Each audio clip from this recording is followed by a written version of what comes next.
우리가 성경을 읽거나 공부할 때에 두 가지 관점에서 말씀을 대하는 것이 유익합니다. 하나는 그 말씀을 처음 기록할 때에 하나님께서 말씀을 기록하도록 택하신 선지자나 사도들과 같은 그 하나님의 종들이 이 성령의 감동으로 이 말씀을 기록할 때에 그 당시에 그 최초의 그 말씀을 듣는 청중이나 독자들에게 주신 그 말씀이 무슨 뜻인가 하는 것을 살펴보는 것입니다. 그런 의미를 찾기 위해서 우리가 성경의 배경을 공부하고 또 이 말씀이 기록될 당시에 세상과 교회의 형편, 또 성도들이 처해 있던 여러 가지 상황, 또 말씀을 전하거나 듣는 그 이스라엘 백성들이나 초대교회의 그 상태, 이런 것에 대해서 살펴보는 것입니다. 이것이 어떤 말씀의 그 본래의 뜻이라고 할 수 있습니다. 그런가 하면 성경은 화석처럼 지나가 버린 이야기만은 아닙니다. 언제나 오늘 우리에게 주시는 하나님의 말씀입니다. 성경은 영원하신 하나님의 말씀이요 언제나 살아있는 말씀이기 때문입니다. 그래서 우리가 구약 성경을 읽을 때에는 내가 이스라엘 백성이 되고 또 신약 성경을 읽을 때에는 초대교회의 그리스도인이 되어서 하나님의 말씀을 듣게 됩니다. 또한 내 삶을 다 아시는 하나님께서 오늘 내게 주시는 그 말씀으로 우리가 깊이 묵상하며 말씀을 통하여 하나님의 뜻을 깨닫고 배우며 또 순종하며 신앙생활을 하게 되는 것입니다. 오늘 본문이 기록된 이 베드로 전서는 신약 성경 중에서 사도 베드로가 쓴 편지입니다. 신약 성경의 절반이 넘게 신약성의 절반 넘는 그 서신 중에서 바울 서신은 사도 바울이 특정 교회나 개인에게 쓴 그런 내용으로 많이 이루어져 있습니다. 그런가 하면 베드로나 야고보 또 요한, 유다와 같은 그런 사도들은 어떻게 보면 더 넓은 대상, 그 지역 전체에 있는 모든 교회들, 모든 그리스도인들을 대상으로 하여서 회관 형식의 그런 편지로 쓴 경우가 많습니다. 그래서 이런 편지들을 공동서신이라고 부르기도 합니다. 아무튼 이 베드로 전서에서 사도는 아주 따뜻하면서도 강력하고 그러면서도 아름다운 그런 필지로 당시에 고난당하고 있던 그리스도인들에게, 고난 가운데 처해 있는 초대교회 성도들에게, 그리고 오늘 우리들에게 어떻게 이 고난을 이겨나갈 수 있을까 하는 것에 대해서 성령의 감동을 받아 메시지를 전해주고 있는 것입니다. 세계사에 잘 기록되어 있는 것처럼 AD 64년, 주후 64년에 로마에 큰 대화재가 있었습니다. 그리고 그 일로 인해서 온 나라가 흉흉하고 이제 그 민심이 아주 흉흉할 때에 네로 황제가, 사실은 그 화재를 일으킨 진범인으로 이렇게 지목되는 사람이죠. 네로 황제가 그 모든 그 방화의 책임을 당시 그리스도인들에게 덮어 씌웠습니다. 마치 일본 그 관동 대지진 때 조선인들에게 그 누명을 씌운 것 같은 그런 내용이 되겠죠. 그래서 그리스도인들에게 말할 수 없는 박해가 닥쳐왔습니다. 수많은 성도들이 체포되어서 옥에 갇히고 고문을 당하고 그리고 처형당했습니다.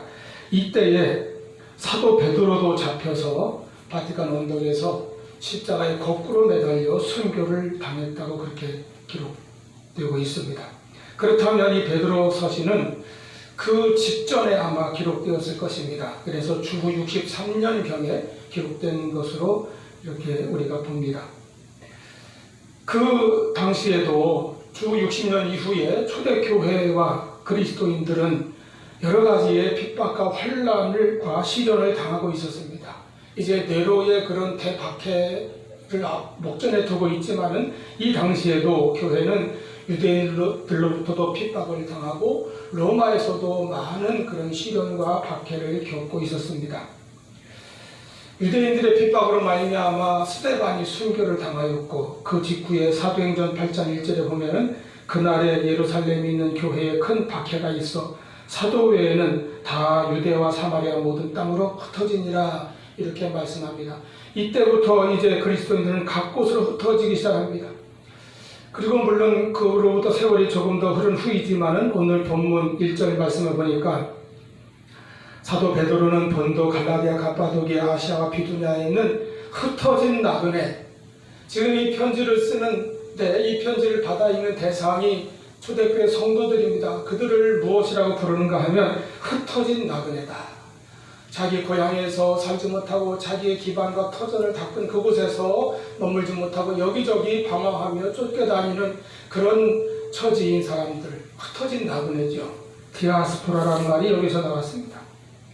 이렇게 떠도는 신세인 그들에게 이 베드로가 서신을 쓰고 있습니다.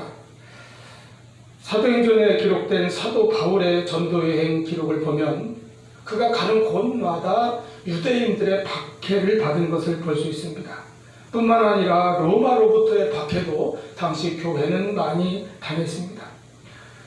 어떤 때에는 기독교의 그 성찬 예식을 가지고 기독교인들은 이 식인 문화를 가지고 있는 이상한 무리들이다, 이런 오해가 퍼지기도 하고, 여러 가지 자기들이 섬기는 로마의 다신론과 또는 황제 숭배 등을 받아들이지 않는다 하여서 초대교회는 지속적인 그런 박해와 방해를 받아왔습니다.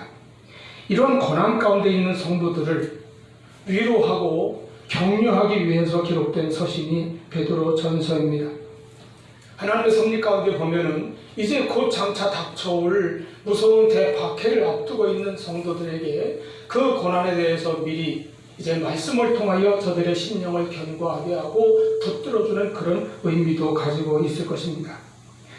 그런데 사도는 이 편지에서 이제 1절, 2절은 문안 인사죠. 우리가 편지를 쓰면은 그렇게 적듯이 상대방에 대한 안부를 묻고 자기의 마음으로 인사를 전하는 문안의 그 내용입니다. 그 문안이 끝나자마자 3절에서 우리 구주 예수 그리스도의 아버지 하나님을 찬송하리로다, 이렇게 찬송으로, 우리가 마치 찬송가의 맨 앞장에 쭉 편집되어 있는 그 송영 찬송들이죠. 온전히 하나님을 찬양하고 하나님을 경배하는 그와 같은 마음을 담고 있는 것과 같은 그런 문구로 이 편지를 시작한다는 것입니다. 찬송하리로다, 하나님을 찬송하리로다. 아까 말씀드린 것처럼 이 편지를 기록한 베드로나 또 이 편지를 받아 읽을 초대교인들, 나그네와 같이 여기저기 흩어져서 고난당하고 있는 그리스도인들이 처한 그 상황은 편안하게 찬송 부를 수 있는 그런 형편이 아니었습니다. 핍박을 받고 고난을 당하고 세상으로부터 공격과 비난과 오해와 조롱을 받는 그런 처지입니다. 그런데 사도는 그 가운데서 찬송하리로다, 이렇게 찬송을 말하고 있습니다. 여러분, 오늘 우리 입술에 또 우리 마음에 이와 같은 찬송이 있습니까?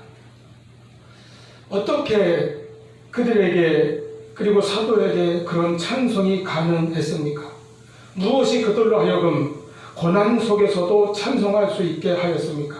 그것은 3절 말씀대로 그들에게 산 소망이 있었기 때문입니다. 그의 많으신 긍휼대로 예수 그리스도를 죽은 자 가운데서 부활하게 하심으로 말미암아 우리를 거듭나게 하사 산 소망이 있게 하신 그 하나님께 그러므로 우리는 찬송합시다, 이렇게 사도는 권면하고 있는 것입니다. 찬송하리로다.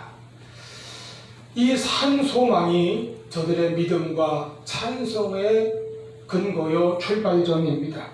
그래서 많은 신약학자들은 이 베드로 전서를 소망의 서신이라고 하는 그런 별명으로 부르기도 합니다. 에릭 프롬이라고 하는 학자는 우리 인간을 호모 에스페란스, 희망의 존재다, 이렇게 부른 적이 있습니다. 사람은 빵만 가지고 사는 것이 아니라 그 마음속에 인생에 대한 희망이 있어야 살 수 있고 살아갈 힘과 용기를 얻으며 의미를 찾을 수 있다고는 그런 뜻 같습니다. 성경에서는 인간이 가질 수 있는 그 희망을 특별히 소망이라고 하는 그런 표현으로 우리에게 말씀하고 있습니다. 이것은 그저 내가 바라고 원하기만 하는 막연한 그런 희망사항이 아니라 우리가 바라고 간절히 원하는 그것을 하나님께서 이루어 주실 것이라고 하는 신앙적인 의미를 담을 때에 우리는 소망이라고 합니다. 지금 초대교회 성도들이 여러 가지 핍박과 박해와 시련에 처해 있었고 앞으로도 더 무서운 그러한 핍박과 순교할 수밖에 없는 그런 시련이 닥쳐올 시기를 저들은 살고 있습니다. 예수 믿는다는 이유 하나만으로 얼마나 많은 불이익과 그런 고초를 겪고 있는지 모릅니다. 이런 상황에 있는 그들에게 사도 베드로는 그들을 위로하고 격려하며 권면하는 이 편지의 첫머리에서 여러분에게는 산 소망이 있습니다. 이렇게 전파하고 있습니다. 산 소망. 왜 산 소망입니까? 생명력이 있는 소망이요. 참된 힘과 위로와 능력을 주는 소망이라는 뜻입니다. 어떤 경우에 이 세상에서 말하는 그런 희망들, 어떤 긍정적인 그런 자세들, 이런 것은 헛된 것으로 끝날 경우가 많이 있습니다. 죽은 희망이요, 아무런 의미가 없는 그런 희망을 그냥 입술에서만 전하고 외치는 그런 것들도 우리가 많이 듣습니다.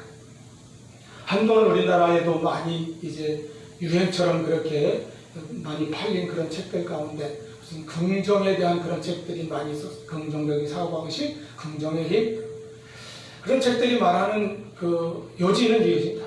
여러분들이 마음을 긍정적으로 가지면 여러분들에게 반드시 좋은 일이 생길 것이다.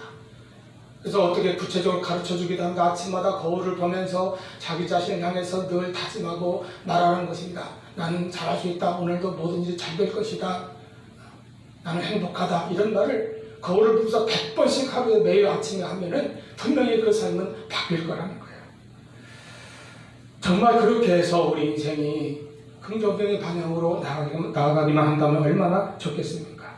그런데 그런 말을 그렇게 100번씩 외우면서 살던 사람들도 때로는 세상에서 너무나 힘든 가운데 넘어지고 낙심하고 포기하고 모든 것을 체념하고 좌절해버리는 경우도 많이 있습니다. 헛된 희망이라는 것이죠. 하나님께서 우리에게 주시는 소망은 산 소망입니다. 이 소망은 하나님께서 주신 소망이고 또 하나님께서 반드시 우리와 함께 하셔서 이루어 주실 소망이기 때문에 산 소망입니다. 우리에게 어떤 일을 당해도 빼앗기지 않고 무너지지 않을 그런 산 소망이 있는지 이 시간 돌아보시면서 사도 베드로의 이와 같은 가르침을 통해서 이 산 소망에 대한 믿음을 다시 한번 분명히 확신하는 시간 되시기를 바랍니다. 먼저 우리에게 이 산 소망을 갖게 하신 하나님의 은혜가 어떤 은혜인가 하는 것입니다. 우리가 어떻게 이 산 소망에 대한 믿음과 확신을 가질 수 있습니까? 말씀에 보면 그것은 첫째로 하나님께서 우리를 선택하셨기 때문이고 그 다음에 우리를 구원하셨기 때문입니다. 2절 말씀 보면 베드로는 이 편지의 독자들에게 여러분들은 택하심을 받은 자들이다 이렇게 묘사합니다. 하나님의 미리 하심을 따라 성령이 거룩하게 하심으로 순종함과 예수 그리스도의 핏부림을 얻기 위하여 택하심을 받은 자들에게 내가 편지합니다. 여러분에게 은혜와 평강이 더욱 많기를 바랍니다. 이렇게 문안을 전하고 있습니다.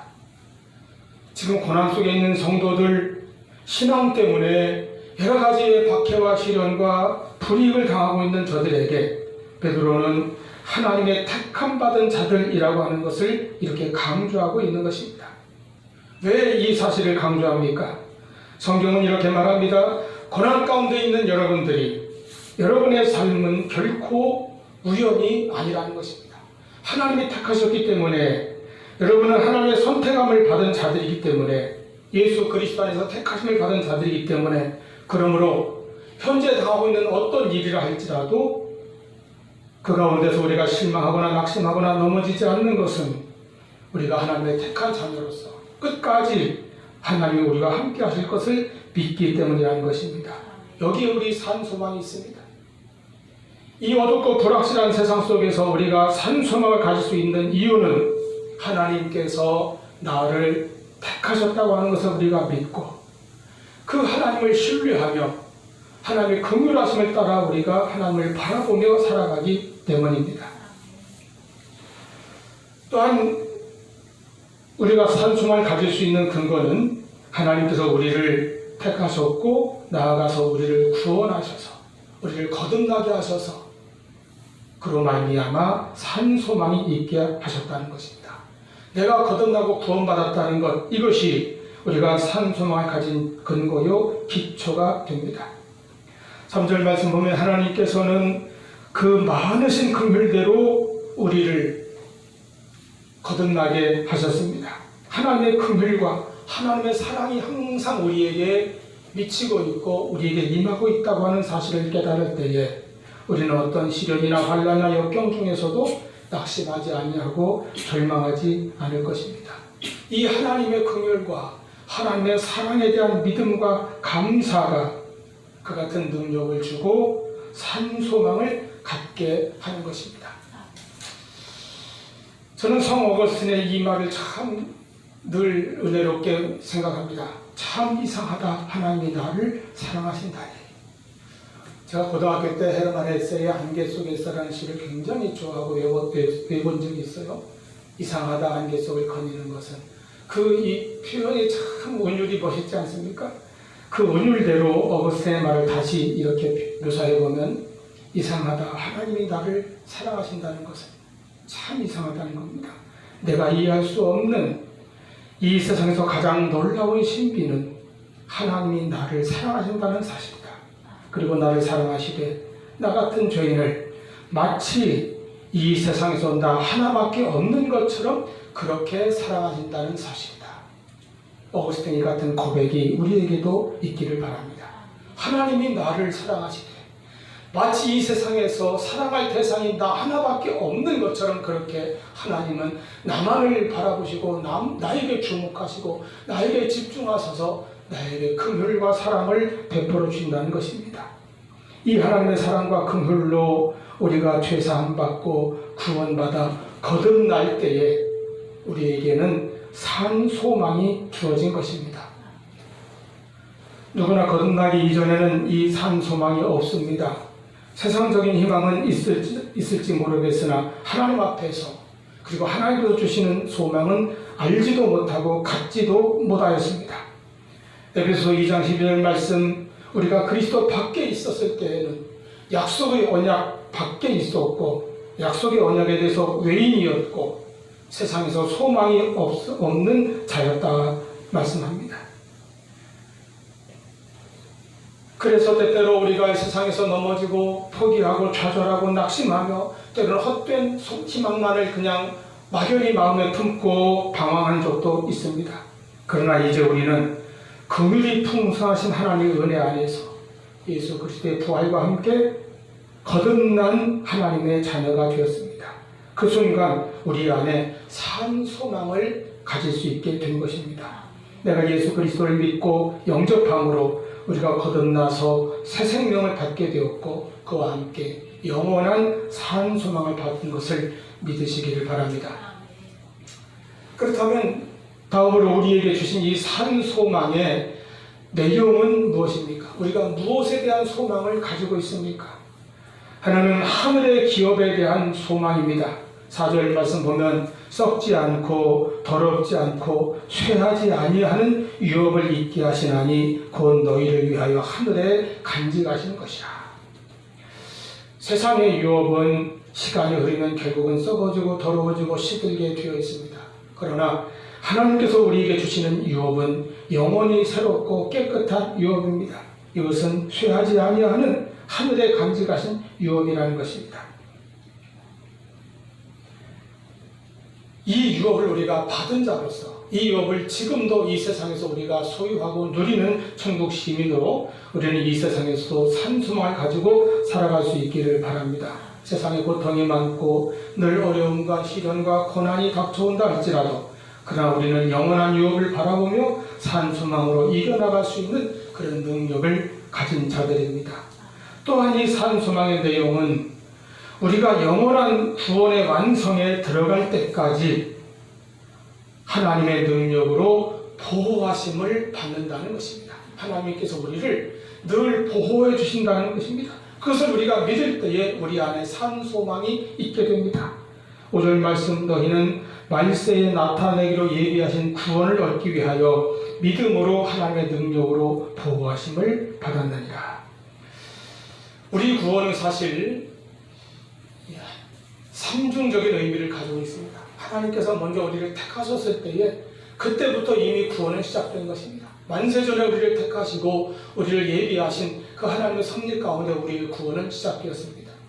그리고 예수님께서 이 땅에 오셔서 우리를 위하여 십자가에 죽으셨을 때, 우리의 죄를 담당하시고 대속의 죽음을 당하셨을 때에 우리의 구원은 다 이루어졌습니다. 그래서 주님께서 마지막 남기신 말씀이 다 이루었다. 그때 구원은 이루어졌습니다. 그런가 하면 그 예수님의 은혜를, 예수님의 복음을 우리가 성령의 도우심과 역사 가운데 내가 믿음으로 받아들일 때에 이제 구체적으로 나의 구원이 시작된 것입니다. 이렇게 우리의 구원은 삼위일체 하나님의 은혜 가운데 내 안에 이루어졌고 임하였습니다. 그런데 그 구원은 이제 시작되었고 장차 완성되어질 구원입니다. 5절에 있는 것처럼 말세에 나타내기로 예비하신 구원, 이 구원이 이제 주님의 다시 오심과 함께 우리에게 완성될 구원입니다. 그 구원을 얻기 위하여 우리는 믿음으로 하나님의 능력 안에서 보호하심을 받는 자들이다. 이렇게 사도는 우리에게 가르쳐주고 있습니다. 우리가 예수 믿었을 때에 이미 구원은 시작되었지만은 이제 장차 하나님의 은혜 안에 그 구원이 완성될 때까지 그 과정에서 긴 세월 동안 우리는 이 세상에서 살아갈 것이고 이 세상의 여러 가지 환난과 시험과 고난과 여러 가지 힘든 문제들을 만나게 될 것입니다. 때로는 넘어지기도 하고 믿은 대로 살지 못하여 실패할 때도 있을 것이고 죄와 허물이 또는 여러 가지 시험과 유혹이 우리를 흔들고 넘어뜨리려고 할 수도 있습니다. 그런 우리는 또 걱정하고 불안하고 두려워합니다. 이제 나는 이렇게 실패하고 구원에서 떨어져 버리는 것이 아닌가? 나는 버림받는 것이 아닌가? 내가 받았던 그 구원이 취소되는 것은 아닌가? 이런 염려와 두려움을 가질 수도 있습니다. 그런데 5절 말씀 보십시오. 너희는 말세에 나타내기로 예비하신 구원을 얻기 위하여 믿음으로 말미암아 하나님의 능력으로 보호하심을 받았느니라. 하나님께서 우리를 항상 보호해 주신다는 것입니다. 구원에 대해서도 우리를 보호하시고 우리가 살아가는 모든 우리의 삶의 발걸음에 있어서 하나님은 우리를 늘 보호해 주십니다. 요한복음 10장 28절 29절에 내가 너희에게 영생을 주노니 영원히 멸망치 아니할 터이요 또 저희를 내 손에서 빼앗을 자가 없느니라. 저희를 주신 내 아버지는 만유보다 크심에 아무도 아버지 손에서 빼앗을 자가 없다고 말씀하셨습니다. 예수 그리스도를 말미암아 이 믿음의 결국인 영혼의 구원을 받을 때까지 하나님께서 우리를 보호해 주신다는 이 믿음 안에서 영원한 산소망을 가지시기를 바랍니다. 세 번째로 하나님께서 우리에게 주신 이 산소망의 능력이 있습니다. 그 능력이 어떤 것입니까? 하나님께서 주시는 산소망을 가진 사람들은 6절 말씀 보니까 너희가 여러 가지 시험으로 말미암아 잠깐 근심하게 되지 않을 수 없으나 오히려 크게 기뻐하도다. 우리가 하나님의 택하심을 받았고 예수 그리스도의 은혜로 하나님의 긍휼하심으로 구원을 받아 거듭난 하나님의 자녀가 되었을 때에 우리에게 산 소망이 임하는데 그 소망을 가진 자들은 이 세상에서 여러 가지 시험을 당하고 고난을 당할 때에도 시련과 역경을 처할 때에도 그로 말미암아 근심할 수도 있겠지만 그러나 오히려 크게 기뻐하며 그 모든 시련과 고난과 역경을 이기고 극복할 수 있는 그런 능력을 갖게 된다는 것입니다. 이것이 산 소망이 우리에게 주는 능력입니다. 소망 안에는 고난을 이기는 힘이 들어있습니다. 소망이 있으면 우리가 어떤 문제나 어떤 어려운 일, 고통스러운 일을 당할지라도 꺾이거나 무너지거나 포기하지 아니하고 끝까지 견디어 이겨낼 수 있는 그런 힘이 우리에게 주어진다는 것입니다. 베드로는 이 성도들이 당하는 고난에 대해서 베드로전서 2장 19절 이하에서 말씀합니다. 고난이 참 여러 가지 이유 때문에 많이 온다는 거예요. 물론 어떤 것은 자기 죄 때문에 당하는 고난도 있습니다. 그런가 하면 또 어떤 고난은 애매히 당하는 고난도 있습니다. 세상이 너무 악하고 힘들기 험하기 때문에 자기 잘못이나 책임이 아닌데도 어려움과 공경에 처하고 고통받는 그런 문제들이 곳곳에 생깁니다. 또 나아가서 의를 위하여, 선을 위하여 믿음 때문에 당하는 그런 고난도 있습니다. 그런 것을 핍박이라고 합니다. 그런데 성도에게는 한 가지 고난의 비밀, 고난의 신비가 있습니다. 이 모든 고난들이, 이 모든 시련과 어려움과 역경들이 결국은 나를 유익하게 할 것이라고 하는 그 사실입니다. 이건 도저히 지금은 이해할 수가 없습니다. 그러나 우리의 믿음이 이 고난의 연단을 거쳐서 금보다 귀하게 될 때에 우리는 결국 하나님께서 이 모든 과정 속에서도 우리를 보호하시고 뿐만 아니라 이 모든 가운데 역사하셔서 모든 것이 합력하여 선을 이루게 해주실 것을 우리가 믿고 알게 될 것입니다. 그것을 다 지나간 후에 돌이켜보아서 아는 것이 아니라 지금 나에게 아직 오지 않았을지라도 여기에서 미리 알게 되는 것이, 미리 알고 확신하는 것이 바로 산 소망인 것입니다.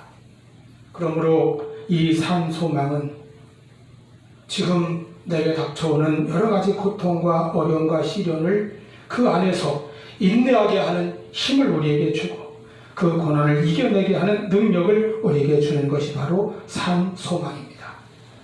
우리 모두가 하나님의 택하심을 받은 자로 예수 그리스도의 은혜 안에서 구원받아 거듭난 하나님의 자녀로 이제 이 산 소망을 가진 것을 믿고 이 산 소망으로 날마다 모든 시련과 역경과 고난 가운데서도 이기고 또 하나님을 찬송하며 살아가는 우리 모두가 될 수 있기를 축원합니다. 기도하시겠습니다.